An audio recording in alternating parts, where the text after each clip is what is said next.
जय हिंद दोस्तों। आज के इस इम्पॉर्टेंट लेक्चर में हम सभी डिस्कस करेंगे लास्ट 4 मंथ के करंट अफेयर्स को, यानी जनवरी से लेकर और अप्रैल 2026 तक के करंट अफेयर्स को डिस्कस करने वाले हैं। तो आप इस पूरे लेक्चर को बहुत ही ध्यान से लास्ट तक जरूर देखिएगा। लास्ट में आपसे क्वेश्चन पूछा जाएगा जिसका आंसर कमेंट बॉक्स में बताना है।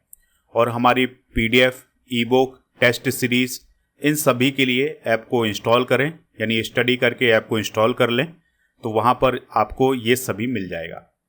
दोस्तों, स्टडी करके ऐप को इंस्टॉल करने के लिए आपको डिस्क्रिप्शन बॉक्स में जाना है, वहाँ पर इसका लिंक मिल जाएगा, या फिर प्ले स्टोर पर जाएं, स्टडी कर सर्च करेंगे तो आपको हमारा ऐप मिल जाएगा। तो पहला और इम्पॉर्टेंट क्वेश्चन डिस्कस करते हैं इस लेक्चर का। रक्षा अनुसंधान एवं विकास संगठन यानी DRDO का स्थापना दिवस कब मनाया जाता है? तो 1 जनवरी को DRDO का स्थापना दिवस हर साल मनाया जाता है।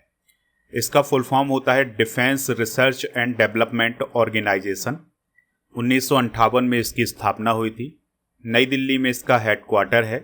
वर्तमान में इसके चेयरमैन हैं डॉक्टर समीर V कामत।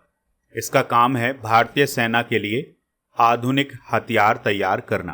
पारंपरिक डाक सेवा को बंद करने वाला पहला देश कौन बना है? डेनमार्क। तो डेनमार्क ने अपनी पारंपरिक डाक सेवा को हाल ही में बंद किया है, यानी वहां पर 400 साल पुरानी जो डाक व्यवस्था थी उसको बंद किया है। डेनमार्क जो है उत्तरी यूरोप में स्थित एक कंट्री है। कोपेनहेगन इसकी राजधानी है। फ्रेडरिक 10 इसके सम्राट है। डेनिश क्रोन इसकी करेंसी है। हाल ही में डेनमार्क की गवर्नमेंट ने 15 साल से कम उम्र के बच्चों के लिए सोशल मीडिया को भी बैन किया था। दोस्तों, आप स्टडी करके ऐप को इंस्टॉल कर लें और इसके बाद टेस्ट सीरीज वाले ऑप्शन पर जाएं तो यहाँ पर 12 महीने का टेस्ट मिल जाएगा और 10,000 से अधिक GK GS के क्वेश्चन, कंप्यूटर स्पेशल टेस्ट और डेली करेंट अफेयर्स का टेस्ट मिलेगा। तो डेली करेंट अफेयर्स का टेस्ट आप जरूर दीजिएगा, क्योंकि जब आप टेस्ट देते हैं इसके बाद रैंक भी जारी की जाती है। इजराइल शांति पुरस्कार किसे प्रदान किया गया है? तो ट्रंप को इजराइल शांति पुरस्कार प्रदान किया गया है। तो इजराइल के प्राइम मिनिस्टर बेंजामिन नेतन्याहू ने अमेरिका के प्रेसिडेंट डोनाल्ड ट्रंप को इजराइल का सर्वोच्च नागरिक सम्मान इजराइल शांति पुरस्कार प्रदान करने की घोषणा की है। डोनाल्ड ट्रंप इस पुरस्कार को पाने वाले पहले गैर इजरायली हैं। अगला क्वेश्चन है, केंद्रीय मंत्री अश्विनी वैष्णव के अनुसार पहली बुलेट ट्रेन कब शुरू होगी? आंसर हो जाएगा इसका 15 अगस्त 2027 से। तो हमारे देश के जो रेल मंत्री हैं अश्विनी वैष्णव जी, उन्होंने ये कहा है कि 15 अगस्त 2027 से भारत की पहली बुलेट ट्रेन शुरू होगी। सबसे पहले सूरत से बिलीमोरा तक का खंड खुलेगा, इसके बाद वापी से सूरत तक का खंड खुलेगा।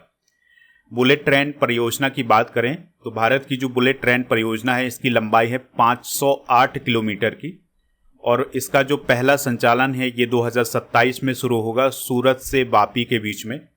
इसकी जो स्पीड होगी ये 320 किलोमीटर प्रति घंटा होगी। पहला स्टेशन इसका सूरत में होगा। इस पूरे प्रोजेक्ट में जो लागत आ रही है वो है 1.1 लाख करोड़ रुपए की, और ये प्रोजेक्ट जापान के सहयोग से पूरा किया जा रहा है। भारतीय वायुसेना के उप प्रमुख कौन बने हैं? तो नागेश कपूर भारतीय वायुसेना के उप प्रमुख बने हैं। उन्होंने नर्मदेश्वर तिवारी का स्थान लिया था भारतीय वायुसेना के उप प्रमुख के रूप में। भारतीय वायुसेना की जो स्थापना है ये 8 अक्टूबर 1932 को हुई थी। पुनर्गठन इसका 26 जनवरी 1950 को हुआ था। वर्तमान में वायुसेना प्रमुख हैं अमरप्रीत सिंह। नेक्स्ट क्वेश्चन है, हाल ही में किस देश ने यूरो करेंसी को अपनाया है? तो दोस्तों, बुल्गारिया देश ने हाल ही में यूरो करेंसी को अपनाया है। ठीक है, यानी कि बुल्गारिया देश जो है अब इसकी करेंसी क्या हो गई है? यूरो हो गई है। और इससे पहले बुल्गारिया की जो करेंसी थी वो थी लेव। ठीक है, और अब क्या हो गई है? यूरो हो गई है 1 फरवरी 2026 से। यूरो पहली बार 1 जनवरी 1999 को जारी हुआ था। उस समय 11 देशों ने इसे अपनाया था। वर्तमान में यूरो जोन में 27 देश हैं। इनमें से 6 देश स्वीडन, पोलैंड, चेक रिपब्लिक, हंगरी, रोमानिया, डेनमार्क, इन्होंने अभी तक यूरो को नहीं अपनाया है। अगला क्वेश्चन है, कोशावती किस राज्य का तीसरा जिला बनाया गया है? आंसर हो जाएगा गोवा। तो गोवा राज्य का तीसरा जिला कौन बना है? कोसाबती बना है। ठीक है, और इसका मुख्यालय कहाँ होगा? कोईपैम में होगा। तो गोवा सरकार के द्वारा तीसरा जिला बनाया गया है जिसका नाम कोसावती है और इसका हेडक्वार्टर कोईपैम में स्थापित किया जाएगा। नेक्स्ट क्वेश्चन है, अमेरिका ने किस देश के प्रेसिडेंट को गिरफ्तार किया है? आंसर हो जाएगा वेनेजुएला।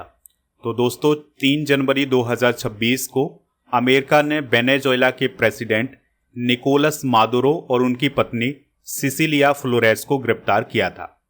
दोनों को न्यूयॉर्क लाया गया और अमेरिकी हिरासत में उन्हें रखा गया है।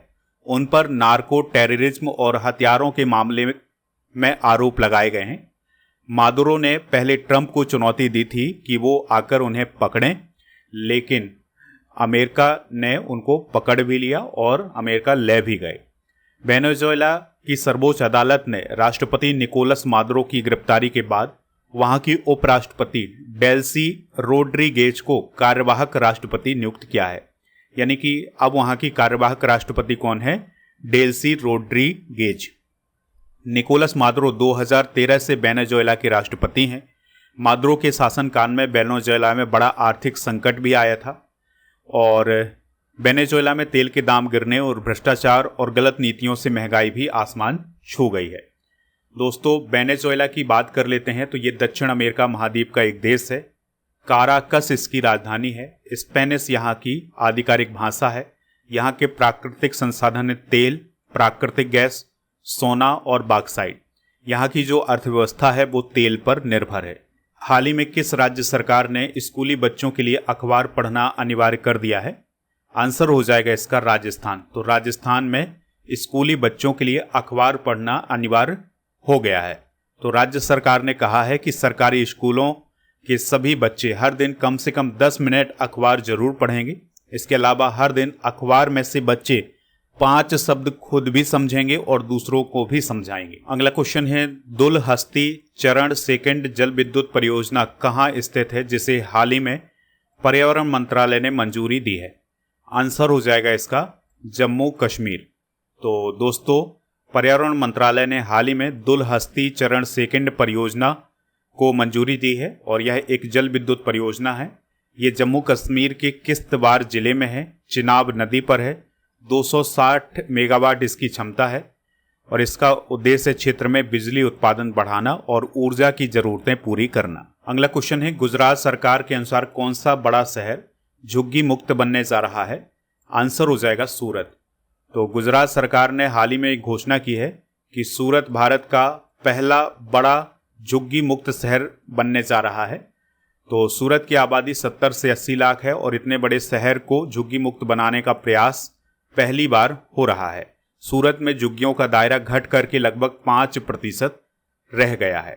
चंडीगढ़ पहले ही झुग्गी मुक्त घोषित हो चुका है, लेकिन उसकी जो आबादी है वो केवल लगभग 10 लाख के आसपास है। हाल ही में कहाँ सड़क संकेतों पर QR कोड लगाना अनिवार्य किया गया है? आंसर हो जाएगा दिल्ली। तो दिल्ली लोक निर्माण विभाग ने सड़क संकेतों पर QR कोड लगाना अनिवार्य किया है।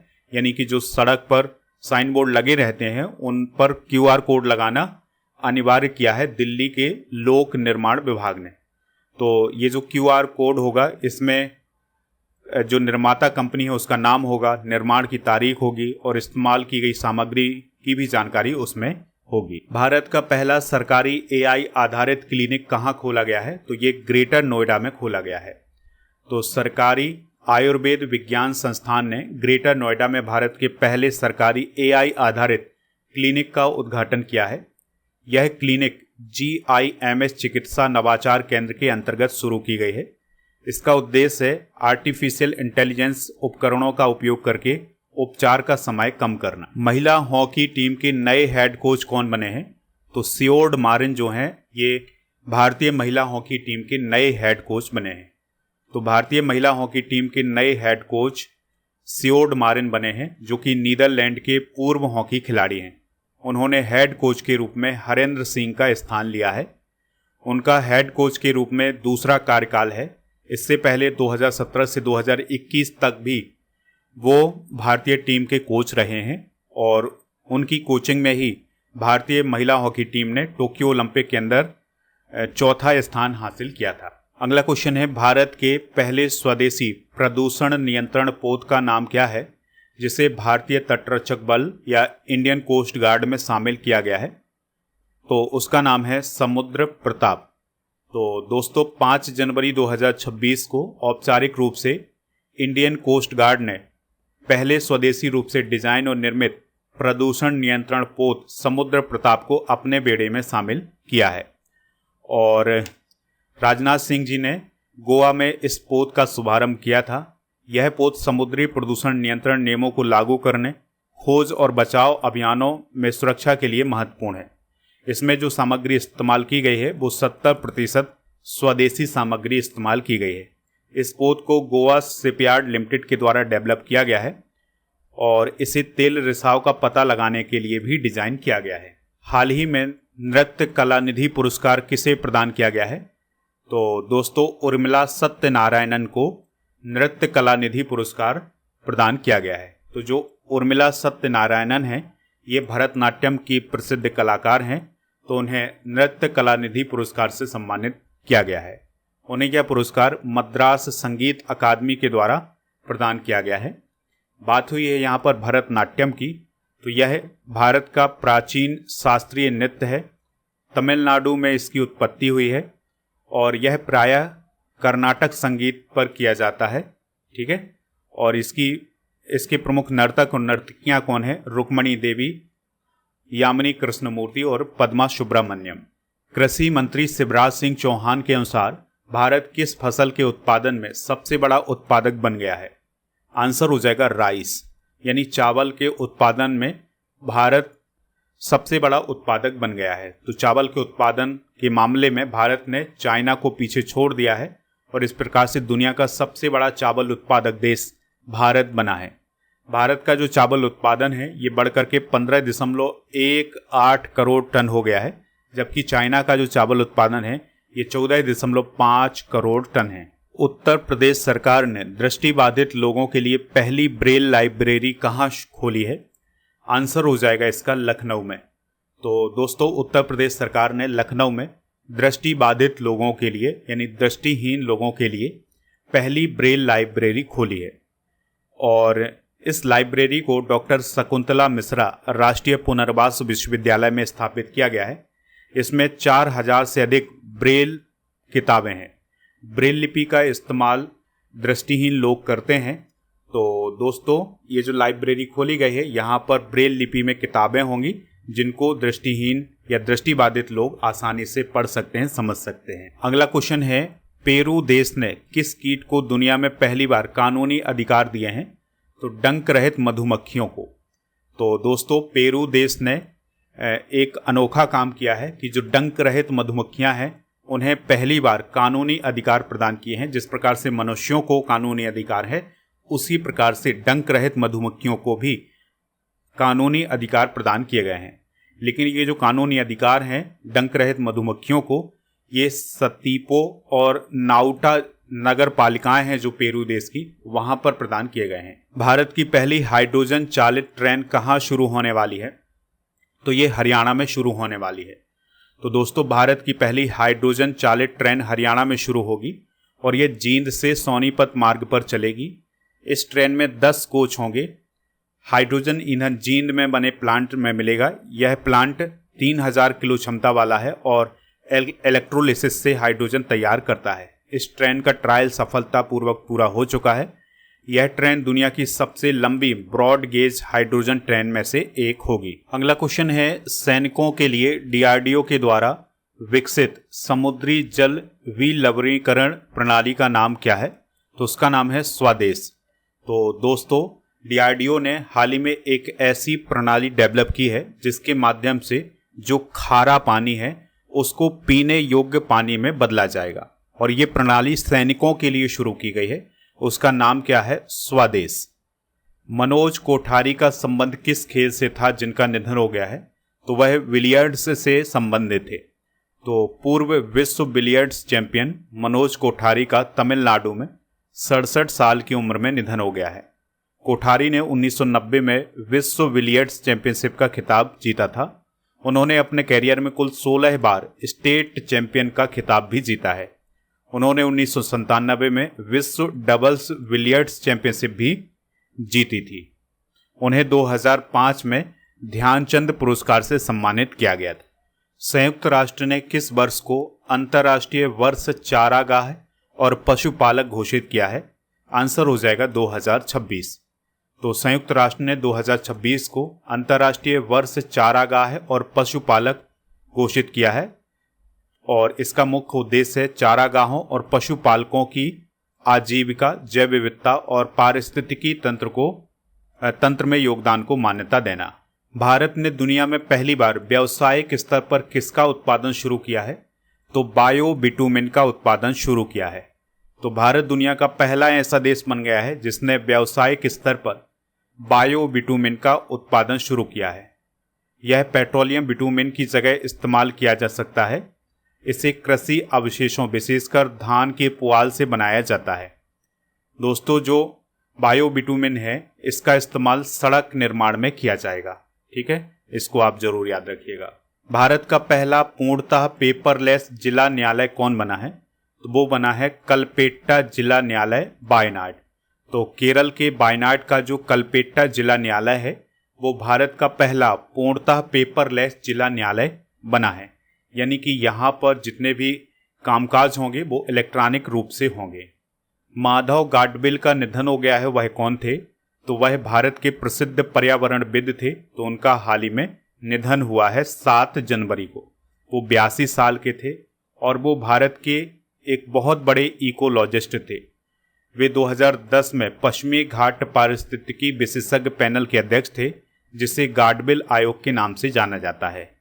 उनके पुरस्कारों की बात करें तो 1992 में पद्मश्री, पद्म भूषण 2006 में, टाइलर पुरस्कार 2015 में और उन्हें UNEP champions of the earth पुरस्कार 2024 में मिला था। अगला क्वेश्चन है, एसेज सीरीज 2025-26 को किसने जीता है? आंसर हो जाएगा ऑस्ट्रेलिया। तो दोस्तों, सिडनी में ऑस्ट्रेलिया ने 5वें टेस्ट में इंग्लैंड को 5 विकेट से हरा करके एसेज सीरीज 4-1 से अपने नाम की थी। एसेज सीरीज जो है वो क्रिकेट से रिलेटेड है और ये ऑस्ट्रेलिया और इंग्लैंड के बीच आयोजित की जाती है। तो 2025-26 में इसको किसने जीता है? ऑस्ट्रेलिया ने जीता है। Mitchell Starc player of the series रहे हैं। इस सीरीज की शुरुआत 1882 में हुई थी। अगला क्वेश्चन है, खेलो इंडिया बीच गेम्स 2026 की मेडल टैली में पहला स्थान किसने हासिल किया है? आंसर हो जाएगा कर्नाटक। तो खेलो इंडिया बीच गेम्स 2026 जो आयोजित किए गए हैं, यह इन खेलों का दूसरा संस्करण है। इनका आयोजन दादरा और नगर हवेली और दमन और दीव के घोगला बीच में किया गया है। पर्ल इसका शुभंकर था जो कि एक डॉल्फिन थी और इसमें डेमो खेल के रूप में मलखंब और रस्सा कस्सी को शामिल किया गया था।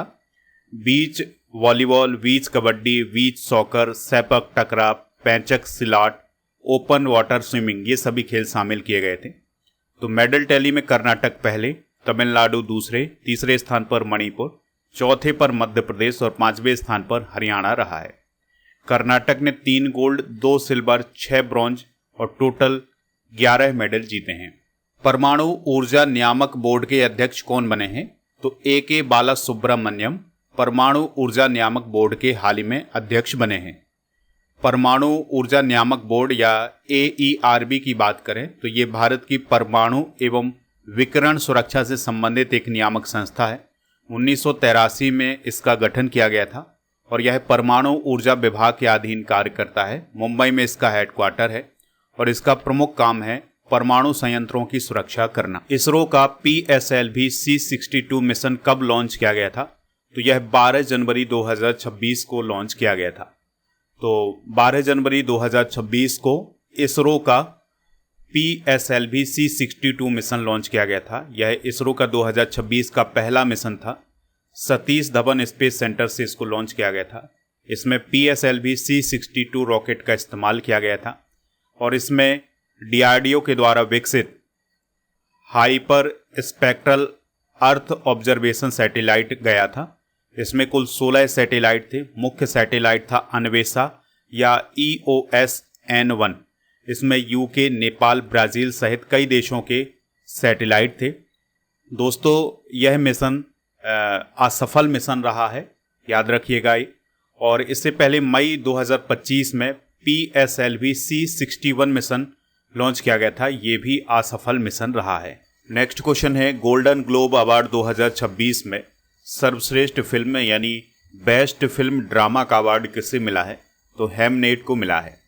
तो गोल्डन ग्लोब अवार्ड की अगर हम बात करें तो यह एक अंतर्राष्ट्रीय फिल्म और टेलीविज़न पुरस्कार हैं। 1944 में इनकी शुरुआत हुई थी। हॉलीवुड के ये सबसे प्रतिष्ठित अवार्ड माने जाते हैं, हर साल जनवरी में प्रदान किए जाते हैं। 2026 के गोल्डन ग्लोब अवार्ड में अगर हम बात करें तो सबसे ज़्यादा अवार्ड वन बैटल आफ्टर अंदर फिल्म को प्राप्त हुए हैं। इसे 4 अवार्ड प्राप्त हुए हैं। तो सर्वश्रेष्ठ फिल्म ड्रामा का अवार्ड हेमनेट को मिला है और सर्वश्रेष्ठ फिल्म म्यूजिकल कॉमेडी का अवार्ड वन बैटल आफ्टर अंदर को मिला है। और बेस्ट डायरेक्टर रहे हैं पॉल थॉमस एंडरसन, जिनकी फिल्म कौन है? वन बैटल आफ्टर अंदर। ठीक है, बाकी अगर आप इनको भी नोट करना चाहें तो नोट कर सकते हैं। इसमें एक चीज़ ज़रूर याद रखिएगा कि सर्वश्रेष्ठ ड्रामा सीरीज़ का अवार्ड द पिट को मिला है। अगला क्वेश्चन है, ग्रोक AI चैटबॉट पर बैन लगाने वाला पहला देश कौन बना है? आंसर हो जाएगा इंडोनेशिया। तो इंडोनेशिया देश ने एलन मस्क से जुड़ी जो कंपनी है XAI, उसका जो ग्रोक चैटबॉट है उसको बैन कर दिया है। तो यह कदम यौन डीफेक्स के निर्माण को लेकर उठाया गया है, जिसे इंडोनेशिया ने मानवाधिकारों का उल्लंघन बताया है। केरल का पहला बटरफ्लाई अभ्यारण्य कौन बना है? आंसर हो जाएगा अरलाम। तो दोस्तों, केरल सरकार ने अरलाम वन्यजीव अभ्यारण्य का नाम बदलकर अरलाम बटरफ्लाई अभ्यारण्य घोषित किया है। तो यह केरल का पहला समर्पित तितली अभ्यारण्य बन गया है। परम शक्ति सुपर कंप्यूटर किस संस्थान में लॉन्च किया गया है? तो IIT मद्रास में परम शक्ति सुपर कंप्यूटर को हाल ही में लॉन्च किया गया है और इसकी जो क्षमता है वो 3.1 पेटाफ्लॉप्स है और इसका निर्माण पूरी तरह से भारत में किया गया है और इसको राष्ट्रीय सुपर कंप्यूटिंग मिशन के तहत डेवलप किया गया है। अगला क्वेश्चन है, भारत ने ब्रिक्स 2026 की अध्यक्षता के लिए कौन सी थीम चुनी है? आंसर हो जाएगा building for resilience, innovation, cooperation and sustainability. तो ये थीम जरूर याद रखिएगा। तो 2026 में भारत ब्रिक्स शिखर सम्मेलन की अध्यक्षता करने वाला है, तो इसके लिए भारत ने इस थीम को चुना है। और ये जो ब्रिक्स शिखर सम्मेलन है उसके लिए हाल ही में एक वेबसाइट, थीम और लोगो को भी लॉन्च किया गया था। तो इस प्रकार से ये लोगो लॉन्च किया गया है। तो लोगो में एकता में विविधता का प्रतीक बताया गया है और लोगो की पंखुड़ियों में सभी ब्रिक्स सदस्य देशों के रंग शामिल किए गए हैं। भारत इससे पहले 3 बार और ब्रिक्स की अध्यक्षता कर चुका है, 2012, 16 और 21 में, और अब 2026 में कर रहा है 4थी बार। राष्ट्रमंडल देशों के अध्यक्षों और पीठासीन अधिकारियों का 28वां सम्मेलन कहाँ आयोजित किया गया है? तो नई दिल्ली में ये सम्मेलन आयोजित किया गया है। तो जो कॉमनवेल्थ देश हैं उनके अध्यक्षों और पीठासीन अधिकारियों का 28वां सम्मेलन नई दिल्ली में हुआ है 14 जनवरी से 16 जनवरी के बीच में। ओम बिरला जी ने इसकी अध्यक्षता की है। 60 से अधिक देश इसमें शामिल हुए थे और इसमें संसद में आर्टिफिशियल इंटेलिजेंस, सोशल मीडिया का इफेक्ट, इन सभी मुद्दों पर चर्चा की गई है। राष्ट्रीय जांच एजेंसी यानी NIA के महानिदेशक कौन बने हैं? तो राकेश अग्रवाल NIA के महानिदेशक बने हैं। 2028 तक वो इस पद पर रहेंगे।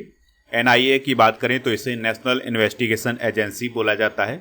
2008 में मुंबई हमले के बाद इसकी स्थापना हुई थी और नई दिल्ली में इसका मुख्यालय है। इसका प्रमुख काम है आतंकवाद और उससे जुड़े अपराधों की जांच करना। हाल ही में उत्पन्न स्टॉर्म गोरेटी ने किस महाद्वीप को प्रभावित किया था? आंसर हो जाएगा यूरोप। तो यूरोप महाद्वीप में एक स्टॉर्म आया था जिसका नाम था गोरेटी, तो उसने प्रभावित किया था। खासकर ब्रिटेन, फ्रांस और जो पश्चिमी यूरोपीय देश हैं उनको इसने प्रभावित किया था। अरुणाचल प्रदेश का कौन सा जिला भारत का पहला बायो हैप्पी जिला बनेगा? तो केई पान्योर जिला जो है ये भारत का पहला बायो हैप्पी जिला बनने जा रहा है। यह परियोजना MS स्वामीनाथन अनुसंधान फाउंडेशन के द्वारा शुरू की गई है। यह योजना पारिस्थितिकी, आजीविका और स्वास्थ्य के बीच संतुलन स्थापित करने पर काम करेगी। मेजर स्वाति शांता कुमार को किस पुरस्कार से सम्मानित किया गया है? तो उन्हें संयुक्त राष्ट्र महासचिव पुरस्कार से सम्मानित किया गया है। तो भारतीय सेना की अधिकारी हैं मेजर स्वाति शांता कुमार। तो उनको लैंगिक समावेशी शांति स्थापना के क्षेत्र में काम करने के लिए संयुक्त राष्ट्र महासचिव पुरस्कार 2025 से सम्मानित किया गया है। वह वर्तमान में संयुक्त राष्ट्र दक्षिण सूडान मिशन के साथ सेवाएं दे रही हैं। असम डॉन बॉस्को यूनिवर्सिटी या ADBU कौन सा सैटेलाइट लॉन्च करेगा? आंसर हो जाएगा लाचित फर्स्ट। तो दोस्तों, असम की जो यूनिवर्सिटी है जिसे असम डॉन बॉस्को यूनिवर्सिटी बोला जाता है, उसके द्वारा एक सैटेलाइट डेवलप किया गया है जिसका नाम है लाचित फर्स्ट। तो इसको लॉन्च किया जाएगा और जो इस यूनिवर्सिटी के फैकल्टी मेंबर्स हैं उनके मार्गदर्शन में और छात्रों के द्वारा इस सैटेलाइट को डेवलप किया गया है।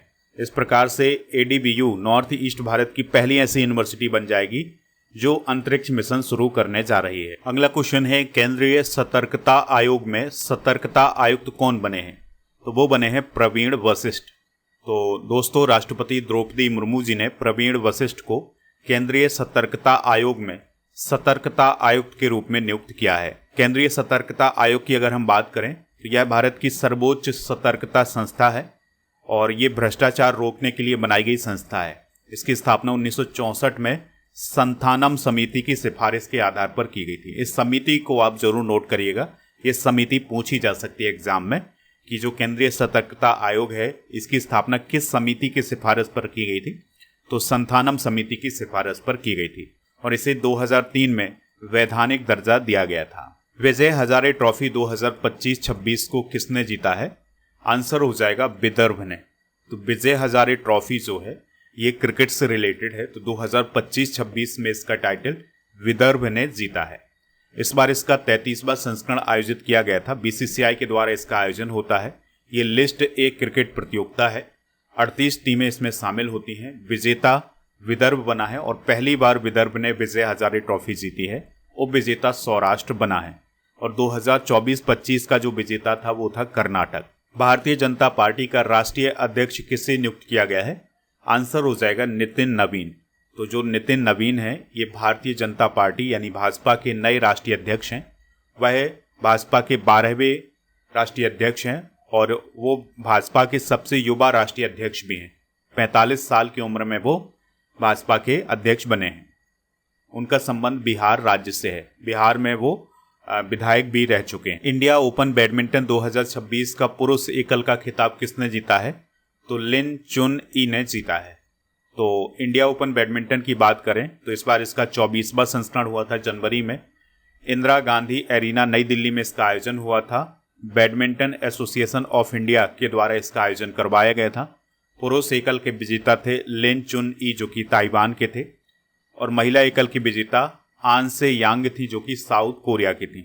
बाकी अगर आप नोट करना चाहें इन्हें तो नोट भी कर सकते हैं। इंडिया ओपन बैडमिंटन टूर्नामेंट की बात करें तो ये 2008 से नियमित रूप से खेला जा रहा है। उत्तर प्रदेश का पहला ऐसा शहर कौन बना है जहां ताज़ा कचरे का डंपिंग स्थल शून्य है? आंसर हो जाएगा इसका लखनऊ। तो लखनऊ उत्तर प्रदेश का पहला ऐसा शहर बन गया है जहां पर ताज़ा कचरे का डंपिंग स्थल शून्य है, यानी कि ताज़ा कचरे के डंपिंग स्थल आपको यहाँ पर नहीं देखने को मिलेंगे। रिस्पॉन्सिबल नेशंस इंडेक्स में भारत को कौन सा स्थान मिला है? तो भारत को 16वां स्थान मिला है। तो अभी रिस्पॉन्सिबल नेशन इंडेक्स 2026 को जारी किया गया था, तो इसमें भारत को 16वां स्थान हासिल हुआ है और इस सूचकांक में इस बात का आकलन किया जाता है कि कौन सा देश अपनी शक्ति का उपयोग कितनी जिम्मेदारी के साथ करता है। तो पहले स्थान पर सिंगापुर है, दूसरे पर स्विट्जरलैंड, तीसरे पर डेनमार्क, चौथे पर है साइप्रस, 5वें स्थान पर स्वीडन है और भारत को 16वां स्थान हासिल हुआ है। अखिल भारतीय फुटबॉल महासंघ ने सीनियर भारतीय महिला फुटबॉल टीम का नया कोच किसे नियुक्त किया है? आंसर हो जाएगा अमेलिया बालवर्डे। तो अमेलिया बालवर्डे जो हैं वो भारतीय महिला फुटबॉल टीम की कोच नियुक्त हुई हैं और अमेलिया बालवर्डे की बात करें तो ये कोस्टा रिका देश की हैं। अगला क्वेश्चन है, अखिल भारतीय पीठासीन अधिकारी सम्मेलन 2026 किस राज्य की विधानसभा में आयोजित किया गया है? आंसर हो जाएगा उत्तर प्रदेश। तो इसमें भारत के जो राज्य और केंद्रशासित प्रदेश हैं उनकी जो विधानसभाएं हैं उनके जो विधानसभा अध्यक्ष हैं, उपाध्यक्ष हैं, वो इसमें शामिल हुए थे। तो उत्तर प्रदेश विधानसभा में अखिल भारतीय पीठासीन अधिकारी सम्मेलन आयोजित किया गया था। 2025 वाला बिहार विधानसभा में आयोजित किया गया था। 2026 वाला उत्तर प्रदेश की विधानसभा में आयोजित किया गया है। अगला क्वेश्चन है, इंदिरा गांधी शांति निरस्त्रीकरण विकास पुरस्कार 2025 किसे दिया गया है? तो ग्रासा मसैल को प्रदान किया गया है। यानी इंदिरा गांधी शांति पुरस्कार 2025 ग्रासा मसैल को दिया गया है। वह मोजाम्बिक देश की एक राजनेता, समाज सेवी और मानवाधिकार कार्यकर्ता हैं। उन्होंने मोजाम्बिक की स्वतंत्रता के लिए काम किया है और मोजाम्बिक को 1975 में स्वतंत्रता प्राप्त हुई थी। स्वतंत्रता के बाद ग्रासा मसैल मोजाम्बिक की पहली शिक्षा और संस्कृति मंत्री बनी थी। बात करें अगर हम इंदिरा गांधी शांति पुरस्कार की, तो यह एक इंटरनेशनल पुरस्कार है। 1986 में इसकी स्थापना की गई थी। पूर्व प्रधानमंत्री इंदिरा गांधी की याद में दिया जाता है। इंदिरा गांधी मेमोरियल ट्रस्ट के द्वारा ये प्रदान किया जाता है और इसका उद्देश्य विश्व शांति, निरस्त्रीकरण और विकास के क्षेत्र में उल्लेखनीय योगदान देने वाले व्यक्तियों या संस्थाओं को सम्मानित करना है। 25 लाख रुपए की नगद राशि इसके अंतर्गत दी जाती है। अगला क्वेश्चन है, 17वां त्रिपक्षीय अभ्यास दोस्ती कहाँ आयोजित किया गया है? तो यह मालदीव्स में आयोजित किया गया है। तो दोस्तों, दोस्ती अभ्यास भारत, श्रीलंका और मालदीव के बीच होता है। 2026 में 2026 में इसका जो आयोजन है ये मालदीव की राजधानी माले में किया गया है। पहली बार यह अभ्यास 1991 में आयोजित किया गया था और पहले ये अभ्यास भारत मालदीव के बीच होता था। 2012 में इसमें श्रीलंका भी शामिल हुआ है। भारत सरकार ने किस देश से भारतीयों की वापसी के लिए ऑपरेशन स्वदेश शुरू किया है? आंसर हो जाएगा ईरान। तो दोस्तों, ईरान में सरकार विरोधी हिंसक प्रदर्शन हुआ था जनवरी महीने में, तो वहां से भारतीयों की वापसी के लिए भारत सरकार ने ऑपरेशन स्वदेश शुरू किया था। तो ईरान में लगभग 10,000 भारतीय नागरिक और छात्र, कारोबारी ये सभी शामिल थे। तो इनको वापस लाने के लिए ऑपरेशन स्वदेश शुरू किया गया था भारत सरकार के द्वारा। दुनिया का दूसरा सबसे बड़ा 5G उपयोगकर्ता देश कौन बना है? आंसर हो जाएगा भारत। ठीक है, तो दुनिया में सबसे ज़्यादा 5G का उपयोग करने के मामले में भारत दूसरे नंबर पर है। पहले नंबर पर चाइना, दूसरे पर इंडिया, तीसरे पर अमेरिका, चौथे पर यूरोपीय यूनियन और पांचवें स्थान पर जापान। नेक्स्ट क्वेश्चन है, योवेरी मुसोवेनी किस देश के 7वीं बार राष्ट्रपति बने हैं? आंसर हो जाएगा इसका युगांडा। तो दोस्तों, युगांडा के राष्ट्रपति योवेरी मुसोवेनी हाल ही में चुनाव जीते हैं और वो 7वीं बार राष्ट्रपति बने हैं। युगांडा की बात करें तो ये अफ्रीका महाद्वीप का एक देश है, पूर्वी अफ्रीका का एक देश है। कंपाला इसकी राजधानी है। इसकी सीमा Kenya, Tanzania, Rwanda, South Sudan, Congo लोकतांत्रिक गणराज्य से लगती है। यहाँ पर एक प्रमुख झील है विक्टोरिया झील, और जो विक्टोरिया झील है ये तंजानिया, युगांडा और केन्या की सीमा पर स्थित है। इसके अलावा यहाँ पर अल्बर्ट झील और एडवर्ड झील है। पद्म पाणि पुरस्कार 2026 किसे दिया गया है? तो इलैया राजा को प्रदान किया गया है। तो अजंता एलोरा अंतर्राष्ट्रीय फिल्म महोत्सव के दौरान पद्म पाणि पुरस्कार 2026 भारत के प्रसिद्ध संगीतकार इलैया राजा को प्रदान किया गया है। इसके अंतर्गत उन्हें 2 लाख रुपए की राशि दी गई है। एशिया मैन्युफैक्चरिंग इंडेक्स 2026 में भारत को कौन सा स्थान प्राप्त हुआ है? तो भारत को 6वां स्थान प्राप्त हुआ है। तो एशिया मैन्युफैक्चरिंग इंडेक्स 2026 को हाल ही में जारी किया गया था। इसमें 11 देश शामिल थे। भारत 6वें स्थान पर था और इस सूचकांक में एशिया की प्रमुख अर्थव्यवस्थाओं की तुलना की गई है। चाइना को पहला, मलेशिया को दूसरा, वियतनाम को तीसरा, सिंगापुर को चौथा और साउथ कोरिया को 5वां स्थान हासिल हुआ है। भारत की पहली वंदे भारत स्लीपर ट्रेन किस मार्ग पर चलाई गई है? तो ये हावड़ा से गुवाहाटी के बीच में चलाई गई है। तो प्रधानमंत्री नरेंद्र मोदी जी ने पहली वंदे भारत स्लीपर ट्रेन को हरी झंडी दिखाई है और ये हावड़ा से गुवाहाटी के बीच में चलेगी और इसकी जो दूरी होगी वो लगभग 958 से 968 किलोमीटर की दूरी होगी और इसकी स्पीड मैक्सिमम 180 किलोमीटर प्रति घंटा होगी। 2026 में पहली और भारत की 127वीं यूनिकॉर्न कंपनी कौन बनी है? आंसर हो जाएगा जस्पे। तो जस्पे 2026 की पहली और भारत की 127वीं यूनिकॉर्न कंपनी बनी है। इसका जो वैल्यूएशन है ये $1.2 बिलियन हो गया है। इसकी स्थापना 2012 में हुई थी और इसके संस्थापक हैं बिमल कुमार और शीतल लालवानी। मुख्यालय इसका बेंगलुरु में है। दोस्तों, कोई कंपनी यूनिकॉर्न कब बनती है? तो जब किसी कंपनी का जो वैल्यूएशन है $1 बिलियन या उससे अधिक हो जाता है तो वो कंपनी यूनिकॉर्न बन जाती है। अगला क्वेश्चन है सुभाष चंद्र बोस आपदा प्रबंधन पुरस्कार 2026 व्यक्तिगत श्रेणी में किसे प्रदान किया गया है? तो ये दिया गया है सीता अशोक सेलके को। तो दोस्तों सुभाष चंद्र बोस आपदा प्रबंधन पुरस्कार 2026 23 जनवरी को प्रदान किए गए हैं। संस्थागत श्रेणी में सिक्किम राज्य आपदा प्रबंधन प्राधिकरण और व्यक्तिगत श्रेणी में लेफ्टिनेंट कर्नल सीता अशोक सेलके को प्रदान किया गया है। तो संस्थागत श्रेणी में इसके अंतर्गत 51 लाख रुपए की राशि और व्यक्तिगत श्रेणी में 5 लाख रुपए की राशि दी गई है। यह पुरस्कार आपदा प्रबंधन के क्षेत्र में दिया जाता है। अजीत पवार किस राज्य के उप मुख्यमंत्री थे जिनका प्लेन क्रैश में निधन हो गया है? आंसर हो जाएगा महाराष्ट्र। तो महाराष्ट्र के उप मुख्यमंत्री अजीत पवार का निधन हुआ है 28 जनवरी 2026 को। ठीक है, तो प्लेन क्रैश में इनका निधन हुआ था और इस प्लेन क्रैश में 5 लोगों की मौत हुई थी जिसमें अजीत पवार भी शामिल थे। हाल ही में किस राज्य ने बैसिलस सबटिलिस को आधिकारिक राज्य सूक्ष्म जीव घोषित किया है? आंसर हो जाएगा केरल। तो केरल भारत का पहला ऐसा स्टेट बना है जिसने अपना राज्य सूक्ष्म जीव घोषित किया है। और राज्य सूक्ष्म जीव क्या है? Bacillus subtilis. इसको आप जरूर नोट करिएगा क्योंकि इस प्रकार का जो काम है वो पहली बार किया गया है कि किसी सूक्ष्म जीव को राज्य सूक्ष्म जीव घोषित किया गया है। जैसे राज्यों के राज्य पक्षी होते हैं, राज्य पशु होते हैं, तो उसी प्रकार से केरल ने अपना राज्य सूक्ष्म जीव घोषित किया है। भारत के पहले सरकारी रजोनिवृत्ति क्लिनिक किस राज्य में शुरू किए गए हैं? तो ये महाराष्ट्र राज्य में शुरू किए गए हैं। वर्ष 2026 में कुल कितने पद्म पुरस्कार प्रदान किए गए हैं? तो 131 पद्म पुरस्कार प्रदान किए गए हैं। दोस्तों पद्म पुरस्कारों से रिलेटेड क्वेश्चन अक्सर एग्जाम में बनता है, तो चलिए इसको डिस्कस करते हैं। तो भारत के सर्वोच्च नागरिक सम्मान माने जाते हैं पद्म पुरस्कार। ये 3 प्रकार के होते हैं, पद्म विभूषण, पद्म भूषण और पद्मश्री। ये पुरस्कार कला, सामाजिक कार्य, लोक प्रशासन, विज्ञान और अभियांत्रिकी, व्यापार एवं उद्योग, चिकित्सा, साहित्य एवं शिक्षा, खेल, सिविल सेवा, इन सभी क्षेत्रों में दिए जाते हैं। इनकी स्थापना 1954 में हुई थी और ये गणतंत्र दिवस यानी 26 जनवरी पर इनकी घोषणा की जाती है।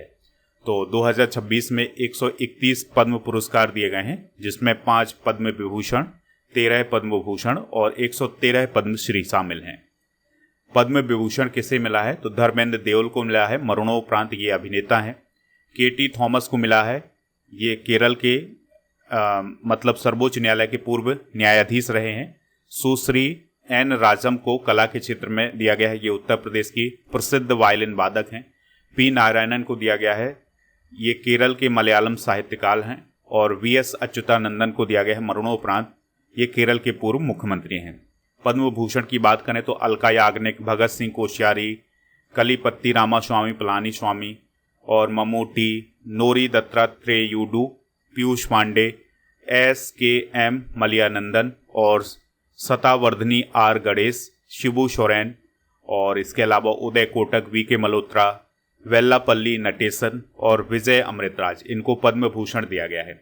पद्मश्री में कुछ नाम आपको याद रखने हैं, 113 नाम तो हम यहाँ डिस्कस नहीं करेंगे, कुछ प्रमुख नाम आपको याद रखना है। जैसे रोहित शर्मा, ये भारतीय क्रिकेटर हैं।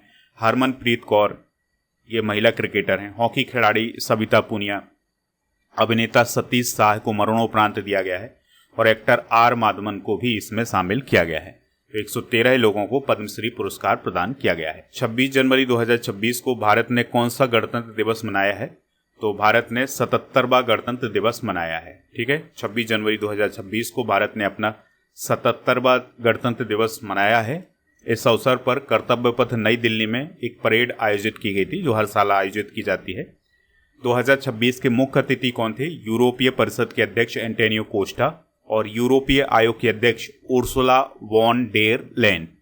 इसकी थीम क्या थी? वंदे मातरम के 150 वर्ष। गणतंत्र दिवस 2026 पर अशोक चक्र से किसे सम्मानित किया गया है? तो शुभांशु शुक्ला को सम्मानित किया गया है। तो गणतंत्र दिवस 2026 पर भारतीय वायुसेना के ग्रुप कैप्टन और अंतरिक्ष यात्री शुभांशु शुक्ला को अशोक चक्र से सम्मानित किया गया है।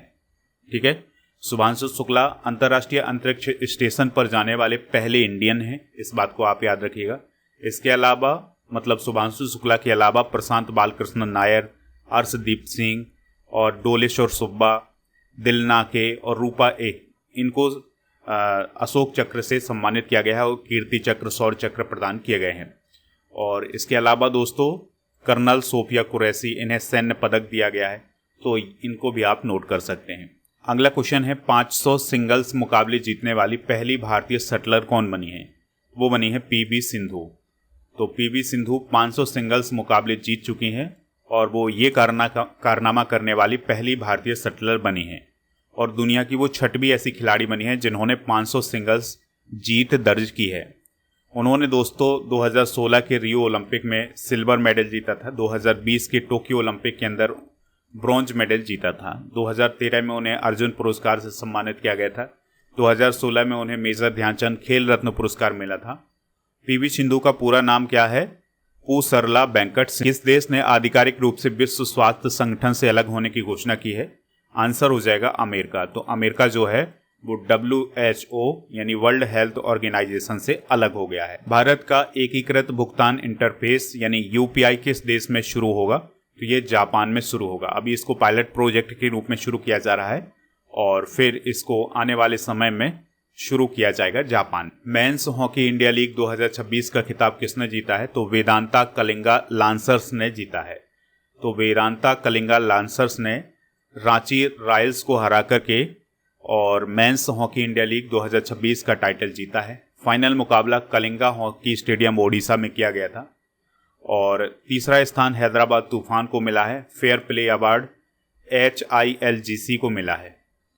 अगला क्वेश्चन है WPL 2026 का टाइटल किसने जीता है? तो WPL 2026 का जो टाइटल है वो जीता है रॉयल चैलेंजर्स बेंगलुरु ने, यानी RCB ने महिला प्रीमियर लीग 2026 का टाइटल जीता है। दोस्तों जिस प्रकार से पुरुषों का IPL होता है भारत में, उसी प्रकार से महिलाओं का WPL होता है। तो WPL किसने जीता है 2026 वाला? RCB ने दूसरी बार इसको जीता है। उप विजेता दिल्ली कैपिटल्स रहा है और ये टूर्नामेंट नवी मुंबई और बड़ोदरा में आयोजित किया गया था। ठीक है, और player of the match Smriti Mandhana रही है फाइनल की। और इसके अलावा दोस्तों ऑरेंज कैप स्मृति मंधाना को मिली है, पर्पल कैप सोफी डिवाइन को, most valuable player Sophie Devine रही हैं। और इसके अलावा आपको याद रखना है कि सर्वश्रेष्ठ स्ट्राइक रेट वाली खिलाड़ी ग्रेस हैरिस रही हैं, emerging player of the year रही हैं नंदिनी शर्मा और fair play award Mumbai Indians को मिला था। अगला क्वेश्चन है ग्लोबल टीचर प्राइज 2026 को किसने जीता है? रूबल नागी ने जीता है। तो जम्मू कश्मीर में जन्मी भारतीय कलाकार और शिक्षाविद रूबल नागी ने ग्लोबल टीचर प्राइज 2026 जीता है। इसके अंतर्गत उन्हें $10 लाख का पुरस्कार दिया गया है, यानी 8.3 करोड़ रुपए लगभग प्रदान किए गए हैं और यह पुरस्कार उन्हें दुबई में आयोजित वर्ल्ड गवर्नमेंट समिट में प्रदान किया गया है। अंडर 19 पुरुष क्रिकेट विश्व कप 2026 किसने जीता है? आंसर हो जाएगा भारत। तो दोस्तों अंडर 19 पुरुष क्रिकेट विश्व कप 2026 की बात करें, ये जिम्बाब्वे नामीबिया में आयोजित किया गया था। 50 ओवर के फॉर्मेट में ये आयोजित किया गया था। भारत ने इसको छठवीं बार जीता है इंग्लैंड को हरा करके, यानी विजेता भारत, उप विजेता इंग्लैंड रहा है। Player of the series Vaibhav Suryavanshi. सबसे ज़्यादा रन वेन मेयस ने बनाए हैं और सबसे ज़्यादा विकेट लिए हैं मैनी लम्सडेन ने। कि पहली क्वांटम घाटी कौन बनने जा रहा है? आंसर हो जाएगा अमरावती। तो दोस्तों आंध्र प्रदेश की जो कैपिटल है अमरावती, उसे भारत की पहली क्वांटम घाटी बनाया जाएगा और इसे राष्ट्रीय क्वांटम मिशन के तहत डेवलप किया जाएगा। दोस्तों राष्ट्रीय क्वांटम मिशन 2023 में शुरू हुआ था। इसका लक्ष्य 2023 से 31 के दौरान क्वांटम टेक्नोलॉजी में अनुसंधान और नवाचार को बढ़ावा देना। अगला क्वेश्चन है सर्वसेज ने किस टीम को 1-0 से हरा करके 79वीं संतोष ट्रॉफी जीती है? आंसर हो जाएगा केरल। तो सबसे पहले आप ये जान लें कि ये संतोष ट्रॉफी किस खेल से रिलेटेड है। तो ये फुटबॉल से रिलेटेड है। तो 2026 में सर्वसेज ने केरल को हरा करके इसको जीता है और यह मुकाबला असम के ढाकू आखाना स्टेडियम में किया गया था और यह सर्वसेज का 8वां संतोष ट्रॉफी खिताब है। संतोष ट्रॉफी भारत की सबसे पुरानी राष्ट्रीय फुटबॉल प्रतियोगिता है। 1941 में इसकी शुरुआत हुई थी। अगला क्वेश्चन है, नेटवर्क रेडीनेस इंडेक्स 2025 में भारत को कौन सा स्थान मिला है? तो भारत को 45वां स्थान मिला है। तो नेटवर्क रेडीनेस इंडेक्स 2025 में भारत 4 पायदान के सुधार के साथ 127 देशों में 45वें स्थान पर पहुंच गया है। पहले स्थान पर अमेरिका, दूसरे पर फिनलैंड, तीसरे पर सिंगापुर, चौथे पर डेनमार्क और 5वें स्थान पर स्वीडन रहा है। वित्त मंत्री निर्मला सीतारमण जी ने 1 फरवरी 2026 को लगातार कौन सा केंद्रीय बजट पेश किया है? तो उन्होंने 9वां केंद्रीय बजट पेश किया है। तो दोस्तों, वित्त मंत्री निर्मला सीतारमण जी ने 1 फरवरी 2026 को अपना 9वां बजट पेश किया है और 85 मिनट भाषण दिया था। और आपको याद रखना है बजट 2026 से रिलेटेड कुछ इंपॉर्टेंट फैक्ट, जैसे 2026 के बजट में इनकम टैक्स स्लैब में कोई बदलाव नहीं किया गया है। देश का डिफेंस बजट 6.81 लाख करोड़ से बढ़ाकर 7.8 लाख करोड़ कर दिया गया है। इसके अलावा देश में 7 हाई स्पीड रेल कॉरिडोर बनाए जाएंगे। ओडिशा, केरल, आंध्र प्रदेश और तमिलनाडु में रेयर अर्थ कॉरिडोर स्थापित होंगे। बायोफार्मा शक्ति योजना शुरू होगी और 1000 से ज़्यादा क्लिनिकल साइट्स बनाए जाएंगे। 4000 नई इलेक्ट्रॉनिक बसें चलाई जाएंगी। इसके अलावा 3 नए आयुर्वेद संस्थान बनेंगे एम्स के स्तर के। और दोस्तों, अरुणाचल, असम, सिक्किम, मिजोरम और त्रिपुरा में नए बौद्ध सर्किट बनाए जाएंगे। तो ये सारे इंपॉर्टेंट पॉइंट आप नोट कर लें। ओडिशा, कर्नाटक और केरल में टर्टल ट्रेल्स बनाए जाएंगे। खेलो इंडिया मिशन की शुरुआत होगी और 15,000 मिडिल स्कूलों और 500 कॉलेजों में ABGC कंटेंट क्रिएटर लैब बनेगी। जामनगर में WHO की मदद से ट्रेडिशनल मेडिसिन सेंटर खोला जाएगा।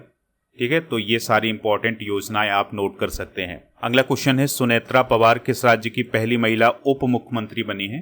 तो वो महाराष्ट्र की पहली महिला उप मुख्यमंत्री बनी है, यानी डिप्टी CM बनी है। और CM कौन है महाराष्ट्र के? देवेंद्र फडणवीस। इसके अलावा एक और डिप्टी CM है, एकनाथ शिंदे। अगला क्वेश्चन है, ऑस्ट्रेलियन ओपन 2026 का पुरुष एकल का खिताब किसने जीता है? तो ये जीता है कार्लोस अल्कराज ने, जो कि स्पेन के हैं। तो ऑस्ट्रेलियन ओपन 2026 की बात करें तो ये ऑस्ट्रेलिया में आयोजित किया गया था, मेलबर्न पार्क में। हार्ड कोर्ट पर यह खेला जाता है। पुरुष एकल के विजेता हैं कार्लोस अल्कराज, जो कि स्पेन के हैं। उपविजेता नोवाक जोकोविच रहे हैं, जो कि सर्बिया के थे। महिला एकल की बात करें तो विजेता रही हैं एलेना रायबकीना, जो कि कजाकिस्तान की। उपविजेता रही हैं आर्याना साबालेंका, जो कि बेलारूस की हैं। हाल ही में किसे रामसर स्थल घोषित किया गया है? तो पटना पक्षी अभ्यारण्य और छारी ढांड, इन दोनों को रामसर साइट घोषित किया गया है। तो ऑप्शन नंबर C इसका राइट आंसर हो जाएगा। तो भारत में अब रामसर साइट की संख्या 98 हो गई है। तो अभी हाल ही में उत्तर प्रदेश के पटना पक्षी अभ्यारण्य, जो कि एटा में है, और गुजरात के छारी ढांड, जो कि कच्छ में है, इन दोनों को रामसर साइट घोषित किया गया है। उत्तर प्रदेश में अब 11 रामसर साइट हो गई हैं। दिसंबर 2025 में राजस्थान की सिलेसेट झील, छत्तीसगढ़ के कोपरा जलाशय को भी रामसर साइट घोषित किया गया था। अगला क्वेश्चन है, किस एयरपोर्ट का नया नाम श्री गुरु रविदास जी महाराज एयरपोर्ट कर दिया गया है? आंसर हो जाएगा आदमपुर एयरपोर्ट। तो PM नरेंद्र मोदी ने 1 फरवरी 2026 को पंजाब के जालंधर में स्थित आदमपुर एयरपोर्ट का नाम बदलकर श्री गुरु रविदास जी महाराज एयरपोर्ट कर दिया है और ये आदमपुर जालंधर पंजाब में स्थित है। अगला क्वेश्चन है, ग्लोबल इनोवेशन इंडेक्स 2025 में भारत की रैंक क्या है? तो भारत की रैंक है 38। तो अभी हाल ही में वर्ल्ड इंटेलेक्चुअल प्रॉपर्टी इंडेक्स यानी WIPO ने ग्लोबल इनोवेशन इंडेक्स 2025 की रैंकिंग जारी की है। भारत 139 देशों में 38वें स्थान पर है और पहले नंबर पर स्विट्जरलैंड, दूसरे पर स्वीडन और तीसरे स्थान पर अमेरिका है। नेक्स्ट क्वेश्चन है, इजराइल और अमेरिका के हमले में ईरान के किस सुप्रीम लीडर की मौत हो गई है? आंसर हो जाएगा अयातुल्ला अली खामेनेई। तो दोस्तों, इजराइल और अमेरिका के हमले में ईरान के supreme leader Ayatollah Ali Khamenei की मौत हो गई है। तो यह हमला 28 फरवरी 2026 को हुआ था और इसमें तेहरान में स्थित एक कैंपस में निशाना बनाया गया था, जिसमें दोस्तों अयातुल्ला अली खामेनेई की मौत हो गई है। ईरान की बात करें तो ईरान पश्चिम एशिया का एक देश है। 1935 तक फारस के नाम से इसे जाना जाता था। तेहरान इसकी राजधानी है। मसूद पेजेस्कियान यहाँ के प्रेसिडेंट हैं और करेंसी है ईरानी रियाल। रणजी ट्रॉफी 2025-26 का टाइटल किसने जीता है? तो जम्मू कश्मीर ने जीता है। तो जम्मू कश्मीर ने एक हिस्ट्री को क्रिएट किया है और पहली बार रणजी ट्रॉफी का खिताब अपने नाम किया है। फाइनल मुकाबला कर्नाटक में हुआ था। तो दोस्तों, जम्मू कश्मीर की टीम ने पहले बल्लेबाजी करते हुए 584 रन बनाए थे। कर्नाटक 293 रन पर आउट हो गए और इस प्रकार से उन्हें 291 रन की बढ़त मिली थी और फिर बाद में मैच ड्रॉ हो गया था। क्योंकि पहली पारी में कश्मीर को बढ़त हासिल हुई थी, इसलिए कश्मीर को विजेता घोषित किया गया था। प्लेयर ऑफ द सीरीज थे ओकेब नबी। अगला क्वेश्चन है, रायसीना डायलॉग 2026 के मुख्य अतिथि कौन थे? आंसर हो जाएगा अलेक्जेंडर स्टब। तो फिनलैंड के राष्ट्रपति अलेक्जेंडर स्टब रायसीना डायलॉग 2026 के मुख्य अतिथि थे, जबकि 2025 के मुख्य अतिथि थे न्यूजीलैंड के प्रधानमंत्री क्रिस्टोफर लक्सन। 2026 की थीम क्या थी रायसीना डायलॉग की? संस्कार, दृढ़ अभिव्यक्ति, समायोजन और प्रगति। रायसीना डायलॉग का आयोजन हर साल नई दिल्ली में किया जाता है। तो इसमें विभिन्न मुद्दों पर चर्चा की जाती है। कुष्ठ रोग को खत्म करने वाला अमेरिका महाद्वीप का पहला देश कौन बना है? तो आंसर हो जाएगा चिली। तो कुष्ठ रोग का उन्मूलन करने वाला या उसे खत्म करने वाला अमेरिका महाद्वीप का पहला देश और विश्व स्तर पर जॉर्डन के बाद दूसरा देश कौन बना है? चिली बना है। ठीक है, ये मान्यता किसने प्रदान की है? WHO ने। कुष्ठ रोग को हैंसन रोग भी कहा जाता है और ये माइकोबैक्टीरियम लेप्री नामक बैक्टीरिया के कारण होता है। चिली की बात करें तो ये दक्षिण अमेरिका महाद्वीप में है और सेंटियागो यहाँ की राजधानी है और जोस एंटीनियो कास्ट यहाँ के वर्तमान में प्रेसिडेंट हैं। पश्चिम बंगाल के नए राज्यपाल कौन बने हैं? तो RN रवि पश्चिम बंगाल के नए राज्यपाल बने हैं। राष्ट्रपति द्रौपदी मुर्मू ने 6 मार्च 2026 को 7 राज्यों और 2 केंद्रशासित प्रदेशों के जो राज्यपाल हैं उनकी नियुक्ति की है। तो डॉक्टर CB आनंद बोस ने इस्तीफा दिया था और शिव प्रताप शुक्ला जो हैं वो हिमाचल प्रदेश के राज्यपाल थे, वो अब तेलंगाना के राज्यपाल बने हैं। जिष्णु देव वर्मा तेलंगाना के राज्यपाल थे, वो महाराष्ट्र के राज्यपाल बने हैं। नंद किशोर यादव बिहार विधानसभा के पूर्व अध्यक्ष हैं, नागालैंड के राज्यपाल बने हैं। लेफ्टिनेंट जनरल सेवानिवृत्त सैयद अता हसनैन बिहार के नए राज्यपाल बने हैं। RN रवि जो तमिलनाडु के राज्यपाल थे वो पश्चिम बंगाल के राज्यपाल बने हैं। राजेंद्र विश्वनाथ आर्लेकर केरल के राज्यपाल थे, इन्हें अतिरिक्त प्रभार तमिलनाडु का दिया गया है। कविंदर गुप्ता लद्दाख के उपराज्यपाल थे, ये हिमाचल प्रदेश के राज्यपाल बने हैं। विनय कुमार सक्सेना दिल्ली के उपराज्यपाल थे, ये लद्दाख के उपराज्यपाल बने हैं। तरनजीत सिंह संधू जो कि पूर्व राजनयिक हैं, वो अब दिल्ली के उपराज्यपाल बने हैं। जनगणना 2027 के शुभंकर कौन बने हैं? तो प्रगति और विकास को जनगणना 2027 का शुभंकर बनाया गया है। ठीक है दोस्तों, जनगणना 2027 की अगर हम बात करें तो यह भारत की 16वीं जनगणना है। ठीक है, और इसके अलावा इसका जो बजट है वो है 11,718 करोड़ का। और इस बार की जनगणना में जाति जनगणना भी आयोजित की जाएगी और ये पूरी तरह से डिजिटल जनगणना होगी। खेलो इंडिया विंटर गेम्स 2026 की मेडल टैली में पहला स्थान किसने हासिल किया है? तो इंडियन आर्मी या भारतीय सेना ने पहला स्थान हासिल किया है। खेलो इंडिया विंटर गेम्स 2026 का आयोजन जम्मू कश्मीर और लद्दाख में हुआ था। इस बार इसका 6वां संस्करण हुआ था। तो भारतीय सेना ने पहला स्थान हासिल किया है, हिमाचल प्रदेश ने दूसरा, तीसरा हरियाणा, चौथा महाराष्ट्र ने और 5वां लद्दाख ने हासिल किया है। तो भारतीय सेना ने 9 गोल्ड, 6 सिल्वर, 8 ब्रॉन्ज मेडल जीते हैं और कुल 23 मेडल जीते हैं। T20 विश्व कप 2026 का विजेता कौन बना है? आंसर हो जाएगा भारत। तो दोस्तों, T20 विश्व कप 2026 भारत ने जीता है। भारत और श्रीलंका में इसका आयोजन हुआ था। फाइनल नरेंद्र मोदी स्टेडियम में हुआ था, भारत और न्यूजीलैंड के बीच में, जिसमें भारत ने न्यूजीलैंड को हराया है। प्लेयर ऑफ द सीरीज रहे हैं संजू सैमसन और फाइनल के player of the match Jasprit Bumrah रहे हैं। सबसे ज़्यादा विकेट जसप्रीत बुमराह और वरुण चक्रवर्ती ने लिए थे। 14 विकेट इन्होंने लिए थे। सबसे ज़्यादा रन पाकिस्तान का जो साहिबजादा फरहान था उसने बनाए थे। और पहली बार विश्व कप में कौन सी टीम पहुंची थी? इटली। अगला क्वेश्चन है 11 मार्च 2026 को सुप्रीम कोर्ट द्वारा इच्छा मृत्यु यानी पैसिव यूथेनेसिया की अनुमति पाने वाले पहले व्यक्ति कौन बने हैं? आंसर हो जाएगा हरीश राणा। तो 11 मार्च 2026 को सुप्रीम कोर्ट के द्वारा 31 साल के हरीश राणा को इच्छा मृत्यु यानी पैसिव यूथेनेसिया की अनुमति दी गई थी।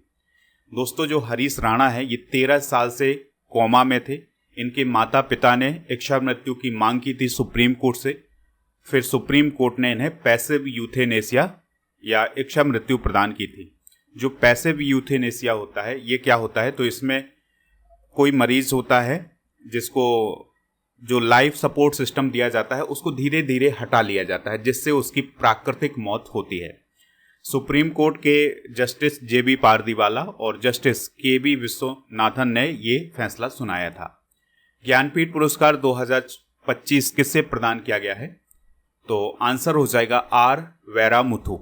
तो R वैरामुथु को 60वां ज्ञानपीठ पुरस्कार 2025 प्रदान किया गया है और वो ये पुरस्कार लेने वाले तीसरे तमिल लेखक हैं।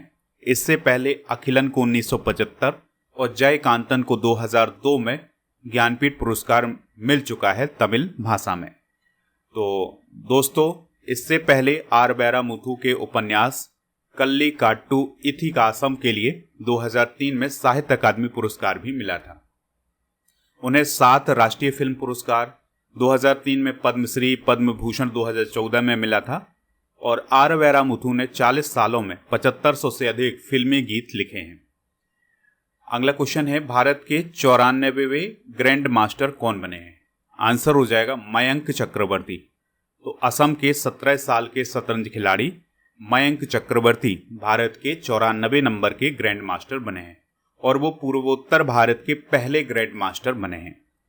98वें ऑस्कर अवार्ड 2026 में बेस्ट फिल्म का पुरस्कार किस फिल्म को मिला है? तो वन बैटल आफ्टर एनदर को। तो इस बार यानी 2026 में 98वें ऑस्कर अवार्ड प्रदान किए गए हैं और ये अमेरिका में प्रदान किए गए हैं। इसको होस्ट किया था कोनन ओब्रायन ने। सबसे ज़्यादा पुरस्कार इसमें मिले हैं one battle after another film को और सबसे ज़्यादा नॉमिनेशन मिले हैं सिनर्स फिल्म को, 16 नॉमिनेशन मिले हैं।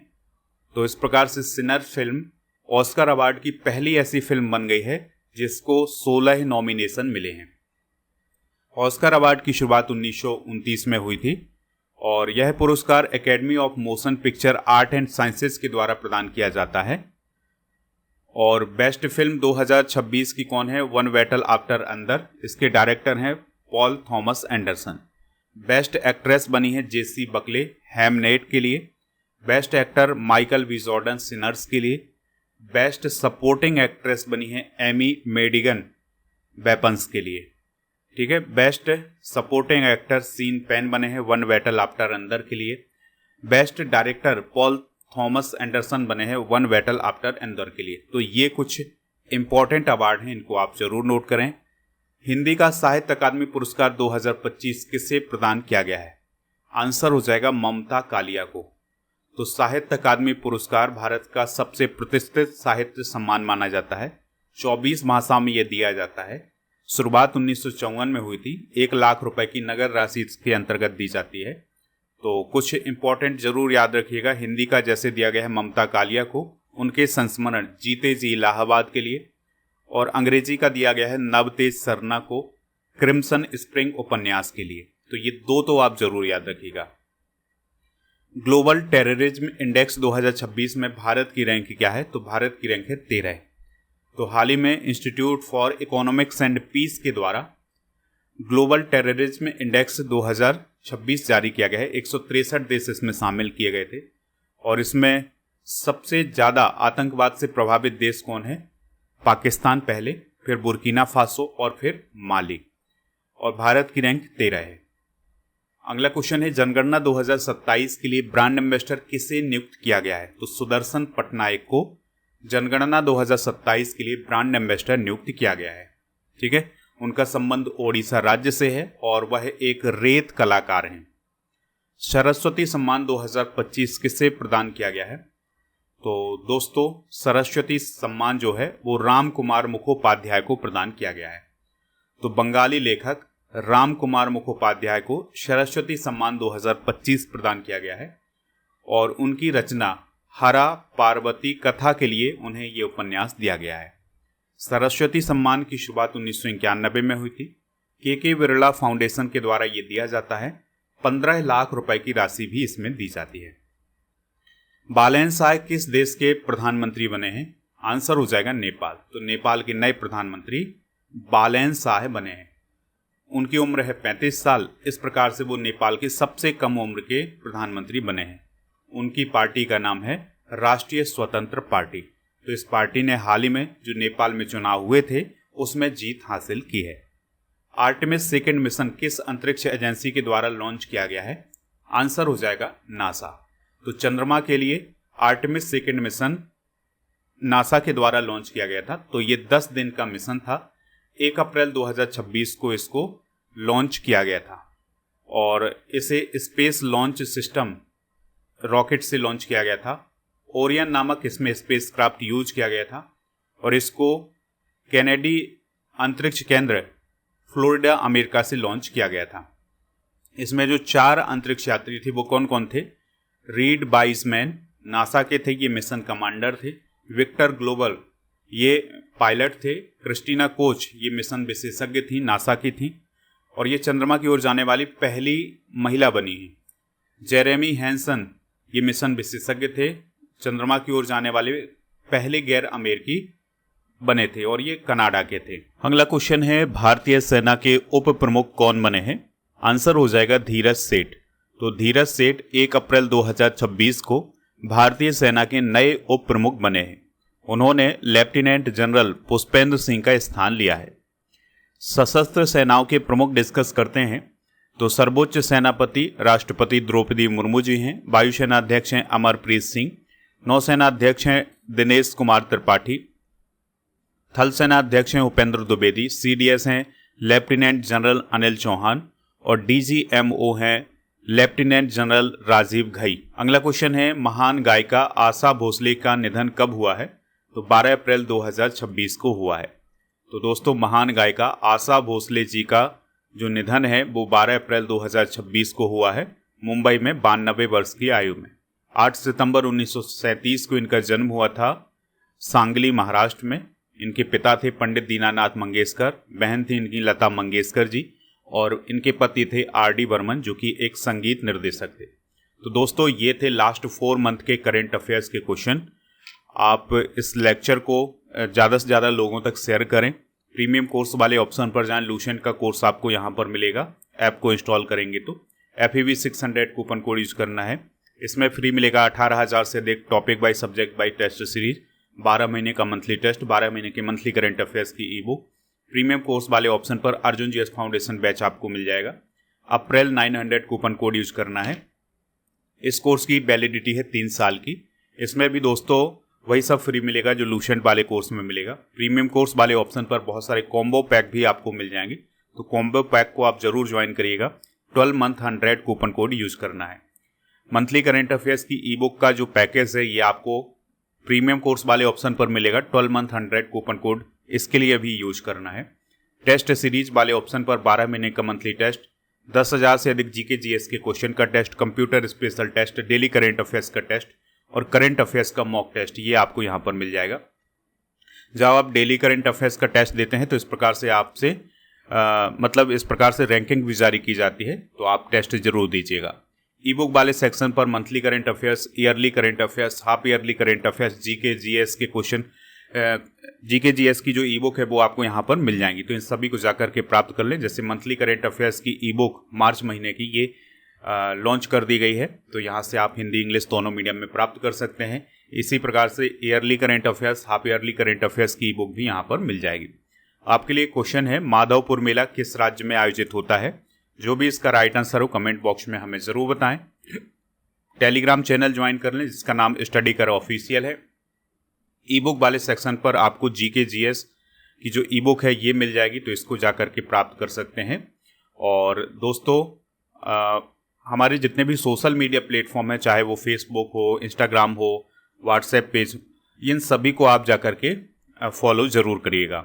और टेस्ट पास वाला ऑप्शन आपको हमारे ऐप पर मिलेगा, जहां पर हर एक एग्ज़ाम के लिए टेस्ट मिलेंगे, जैसे टीचिंग एग्ज़ाम, बैंकिंग, रेलवे, इन सभी एग्ज़ाम के लिए आपको टेस्ट मिल जाएंगे। तो टेस्ट ज़रूर दीजिएगा। यहाँ पर आपको 4000 से ज़्यादा टेस्ट मिलेंगे 1 साल की वैलिडिटी के साथ।